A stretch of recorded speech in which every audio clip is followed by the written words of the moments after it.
Our life is continuously make a hijrah towards the light.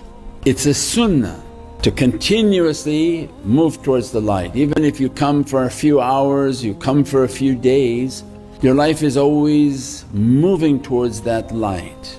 And anytime you leave your place to move to a greater light, every difficulty is burned away by the movement towards that light.